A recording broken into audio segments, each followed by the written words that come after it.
gente! Hoje é quinta-feira, dia de mais um vídeo aqui no canal do Professor Global. Se é a sua primeira vez aqui no canal, seja bem-vindo! Eu sou a Priscila Furlaneto Land, sou mestre em Educação, Ensino e Tecnologia e também sou professora aqui nos Estados Unidos. Lembrando que eu sou escritora deste livro aqui, O Professor Global e o Ensino da Língua Inglesa, uma visão a partir do pós-método. Hoje eu vou dar continuidade ao que a gente começou na semana passada. Nós vamos falar sobre os 7 hábitos dos adolescentes altamente eficazes, mas hoje nós vamos falar sobre o hábito número 2, com uma surpresa no final para você. Ficou curioso? Quer saber mais? Então vem comigo que eu te mostro na prática.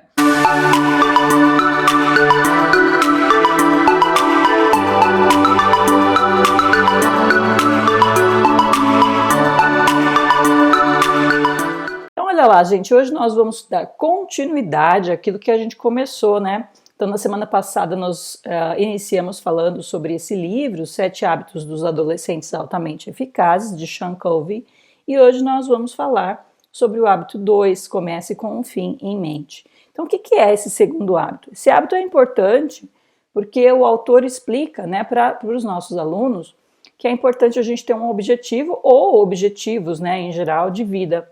Então, ele explica o que é uma frase de missão de vida, ou um pequeno texto, né, que descreva quem a gente é realmente e quais são os nossos objetivos para a vida e para o futuro, e como também a gente pode se autoconhecer, fazer uma reflexão de quem a gente é, para poder chegar, né, a esse texto final de quem a gente é, o que a gente quer para a vida, e também como escrever os nossos objetivos de uma forma geral.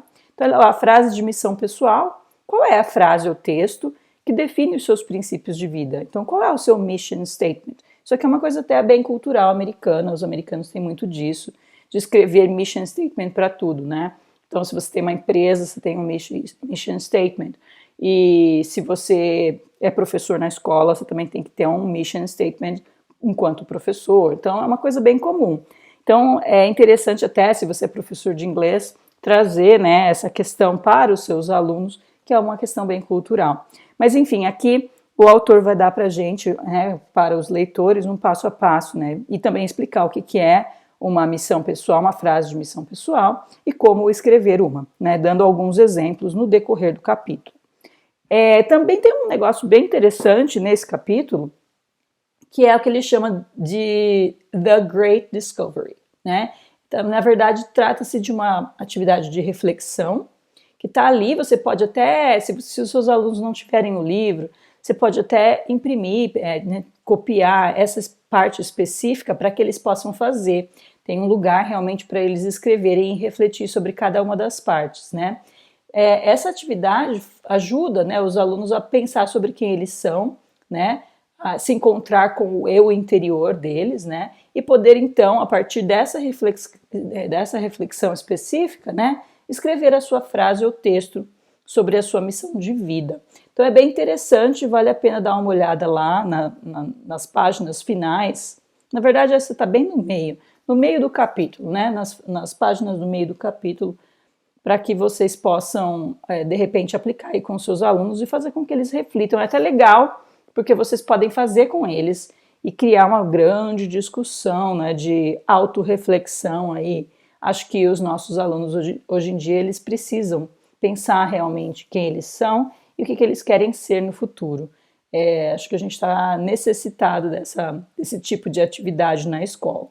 Então, olha lá, o autor também mostra para a gente 4 métodos para ajudar a escrever essa frase de missão, né? Então, o método 1 é uma coleção de frases e citações. Então, é legal que os alunos passeiem pela internet, de repente, procurando algumas frases que toquem eles, né, de alguma forma. Frases de autores renomados, frases até de pessoas que não são tão importantes, né, pessoas desconhecidas, mas que, de repente, falem com eles de alguma forma, né? Então, pensar aí, ler outras frases de missão de outras pessoas é importante para que eles tenham um repertório, né, na mente deles. O método 2 é a escrita por meio do fluxo de consciência. Então, ele pede aqui para que os alunos não pensem muito e simplesmente escrevam. né, tudo aquilo que vem na sua cabeça. Você pode escrever, pode ficar bem grande, não tem problema, que depois você vai ter a oportunidade de revisar, de retomar, de corrigir, de tirar aquilo que você acha que não ficou legal, de acrescentar, né? Que trata-se também, né, de uma técnica de escrita, né, o fluxo de consciência. Então, até se você trabalha com escrita, se você é professor de língua portuguesa, por exemplo, dá para você até explorar um pouco essa questão do fluxo de consciência. E na sequência, né, o método 3, o retiro, então ele diz que é importante, né, que você deixe um pouco de lado essa tensão, essa obrigação de escrever a sua missão, né, de vida, se retire um pouco, entre em contato com a natureza, faça uma caminhada, né, espaireça, para que depois você possa voltar naquela escrita do fluxo de consciência e realmente revisar e adicionar, enfim, editar o que você escreveu. E também ele diz que é importante a gente ter um dia da preguiça. Muitas vezes a gente está lá num dia sem fazer muita coisa, e isso é bom, né? É importante para que a criatividade, né, apareça na nossa mente. Então, ter um dia da preguiça é bem interessante, porque muitas vezes quando a gente não está fazendo muita coisa, que as ideias e a criatividade aparecem, né? Então ele explica também um pouco sobre isso. Mas antes da gente continuar, só um recado, gente. Você já faz parte aqui da nossa família? Ainda não? Então não perca a sua chance. Aproveita esse momento agora. Já faz a sua inscrição, clica no sininho para receber todas as notificações e também já deixa o seu like. Lembra que a sua participação aqui no nosso canal é sempre bem importante para a gente. Então, 3 coisas para que a gente possa ter cuidado quando a gente está pensando em quem a gente é e quando a gente está criando, né, a nossa missão de vida e os nossos objetivos. Então, cuidado 1 são os rótulos negativos. Então, muitas vezes, outras pessoas têm a tendência a colocar rótulos negativos na gente, né? Isso é muito comum na sociedade, principalmente hoje em dia, né?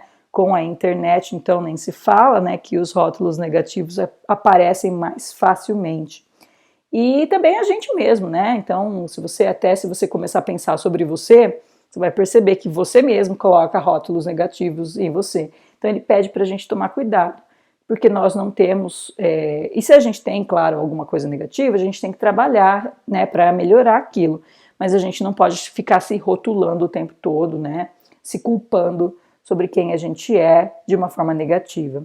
O cuidado 2 é a síndrome do que está tudo acabado. Ah, não vai mais dar certo, eu não passei nessa prova, eu não vou ser capaz de passar novamente, né? Então a gente, principalmente os adolescentes, eles têm essa tendência da síndrome do está tudo acabado, não tem mais jeito, né? Então isso também não pode acontecer, principalmente quando você está se refletindo a respeito das coisas que você quer, dos seus objetivos. É claro que as coisas que não dão certo fazem parte da nossa experiência e a gente precisa entender que tudo que é ruim, né, vai ficar com a gente de uma forma diferente para que a gente possa aprender e a ser melhor, né, no futuro.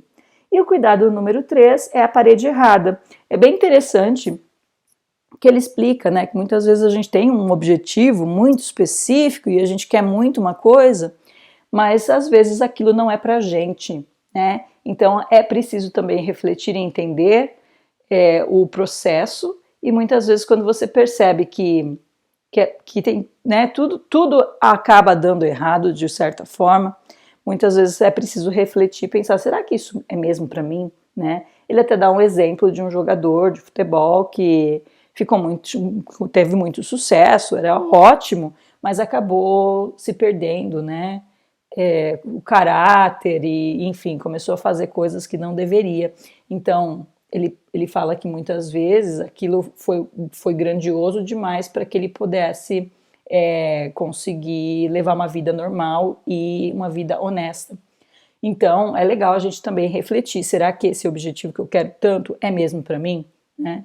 Então, interessante também essa proposta do autor. Então, 5 chaves para escrever os seus objetivos de vida. Então, aqui ele entra mais especificamente na questão dos objetivos, né? Ele dá algumas dicas para o leitor. Reflita sobre o que é esse sonho, né? Que você quer tanto, esse objetivo, e quanto que ele vai te custar, né? Então, quanto custa esse seu sonho? E a gente não está aqui falando de dinheiro também, pode ser, né, dependendo do seu sonho, do seu objetivo, mas também sobre questões, vai levar muito tempo, você vai precisar abdicar do seu final de semana, você não vai poder sair com seus amigos, você não vai poder passar tempo com a sua família, enfim, quanto custa? E você está né, disposto a realmente pagar, né, o preço que esse sonho, esse objetivo custa? Né? Então, também uma forma de refletir antes de criar um objetivo. Enfim, escreva, ele fala, não fique pensando muito, simplesmente escreva, simplesmente faça, porque muitas vezes também não adianta a gente ter só o objetivo no papel, a gente precisa agir. Então, depois que você tem o seu objetivo já no papel, então comece a colocar em prática, não pense muito, faça, né?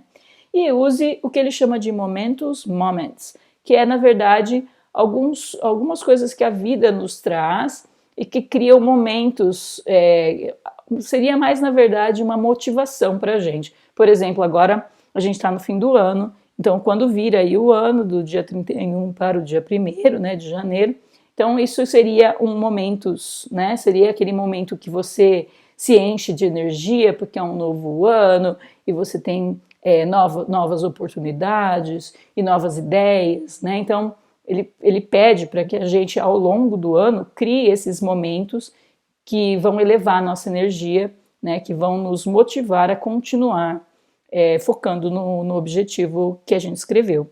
E no fim, peça ajuda, né? Então, ele deixa bem explícito lá que nem tudo a gente pode conseguir sozinho, que conversar com outras pessoas, que andar com as pessoas que fazem aquilo que a gente quer fazer, enfim, ter essa ajuda, né, de outras pessoas é importante também, né, para se alcançar um objetivo de vida. E aqui, gente, eu tenho um presente para vocês, então eu fiz uma atividade para imprimir, minha missão de vida, que você pode utilizar com seus alunos aí para que eles possam escrever, né, as suas frases ou seus pequenos textos sobre a missão de vida deles. Então lembra que se você quiser ter acesso a esses slides que eu estou apresentando aqui para você hoje, e aí você também vai ter acesso a esse link, né, que vai diretamente à atividade que eu elaborei para vocês, é só você ir nas descrições desse vídeo que vai ter um link lá para você baixar esses slides, que de repente você também pode utilizar aí com seus alunos na sua sala de aula, quando você estiver falando sobre o hábito 2 desse livro. Então olha lá, minha missão de vida,